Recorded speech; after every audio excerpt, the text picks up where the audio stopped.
We now invite you to watch the next part of Supreme Master Qinghai's message entitled The Story of Mahakasyapa Vegan, Part 4 of 10, on Between Master and Disciples, given in English on July 14, 2024.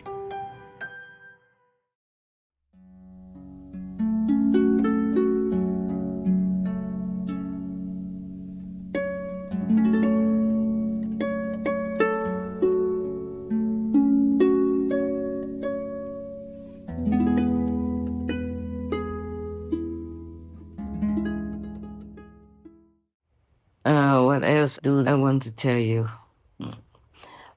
I keep telling things and it jumps from one thing to another.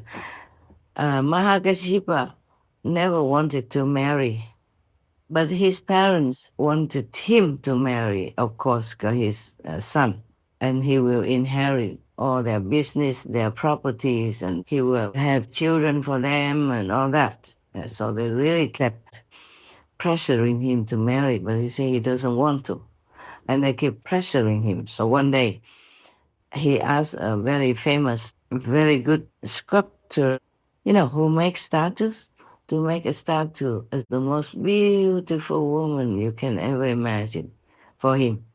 And he brought it home. He said, "Parents, if you want me to marry, this is the kind of girl with virtues, with the heart who wants to also devote to spiritual practice. Then I will marry her." That was difficult for the parents to find such a beautiful girl. They didn't even know where. And then he said, okay, then let him leave home to beg for alms everywhere in the world, anywhere in the country at least, to find that woman for them. So the parents, because of the prospect that he is going to marry, let him go.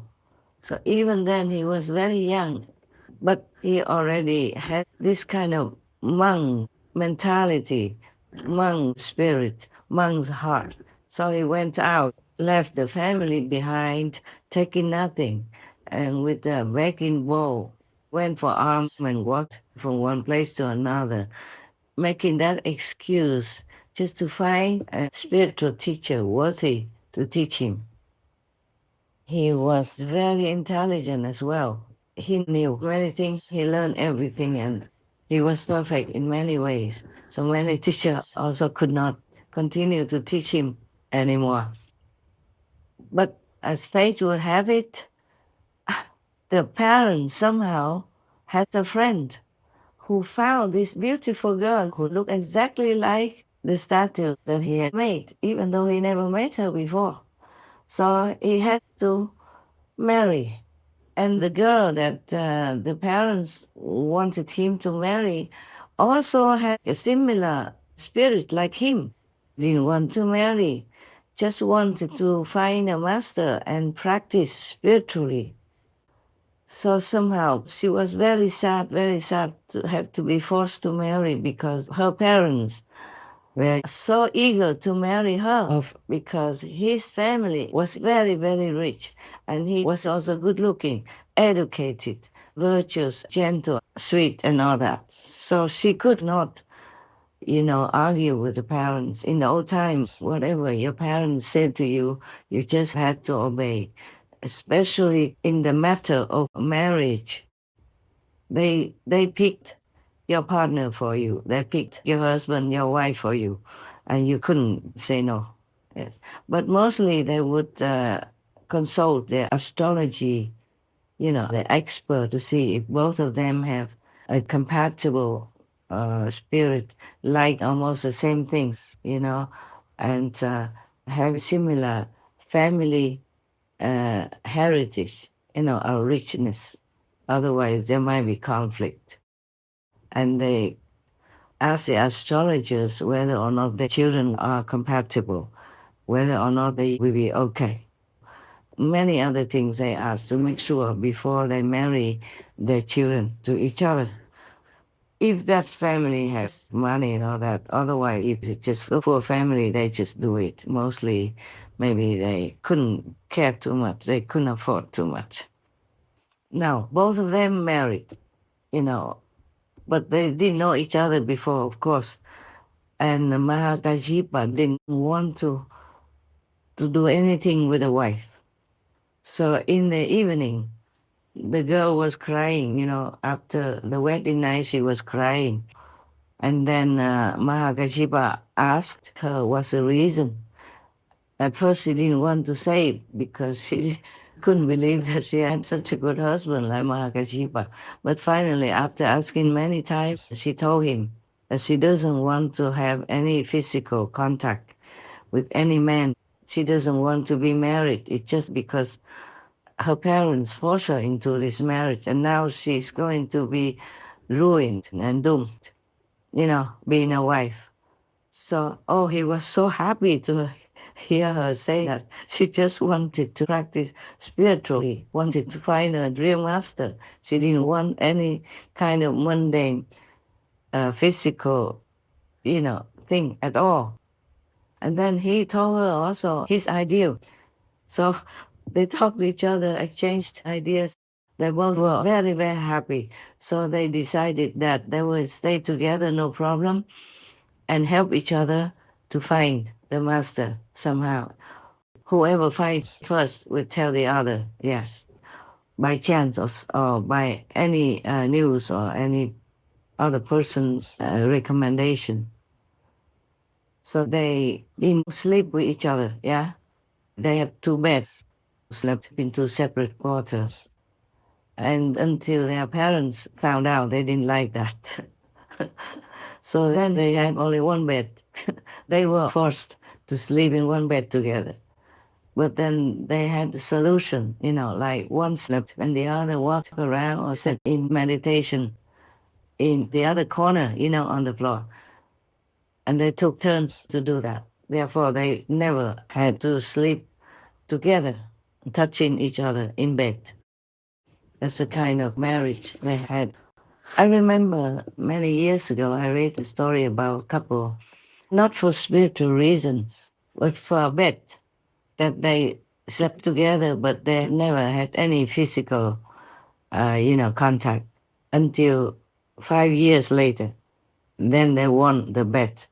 Their friends wanted to bet them because they're beautiful and handsome. So they bet that they could not do that, but they could in all honor. And they had cameras and all that to prove it. So in the end, they got a lot of money from the bet and they could afford to buy good things or bought a new house. It could happen if you have determination in your mind that you do that for some purpose. You marry for some purpose, but not to have this kind of intimate physical togetherness. Yes, it's possible. That's how many monks also become celibate, because they also train themselves. They use their mind power to control their urge, their hormonal desire. Monks and nuns do that. If you live in a community only with men, if you're not kind of homosexual or bisexual or something like that, then it's all right to live together. Nobody would feel anything. That's why one of the Buddhist principles is that they ask you whether or not you're a normal man or you have a tendency for the same sex or for both sexes, things like that, before you are accepted to be in monks or nuns community, to take the vow. I told you before. And if you live together only with women, nuns together, then I guess you don't contact much with outside people unless for some necessary short time. Then you probably will have no problem with that. No problem. You just keep yourself busy. You read sutras, you read the Bible, you read all kinds of saint stories, you do charitable work. Then you will never have time for physical desires. The same with the monks, unless sometimes it happens naturally because of too much hormones in their dream or in their sleep. But that is not their fault, and it doesn't count as breaking the precepts.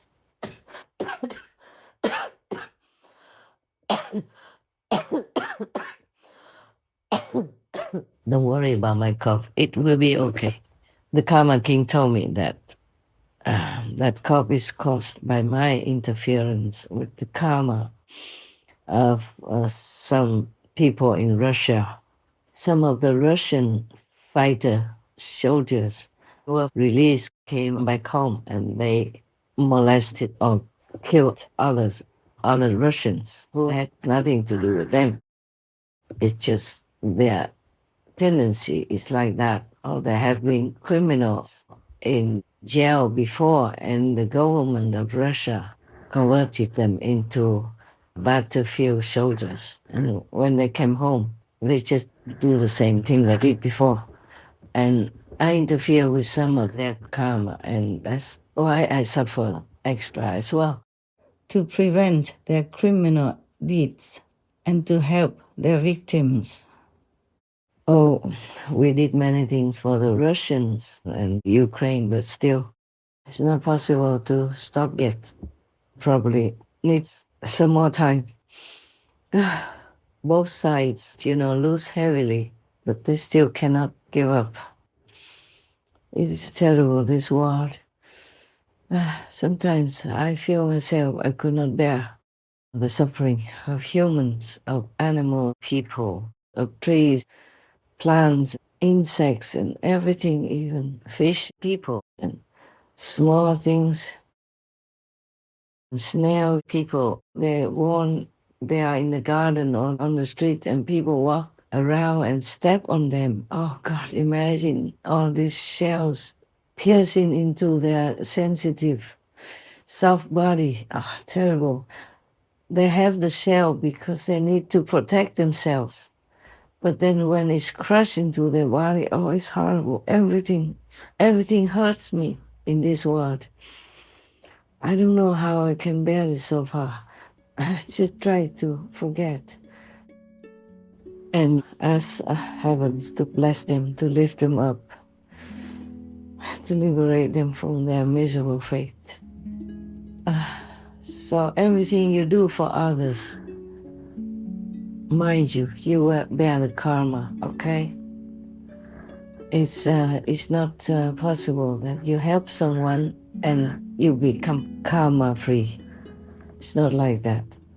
Somehow you will have to bear some.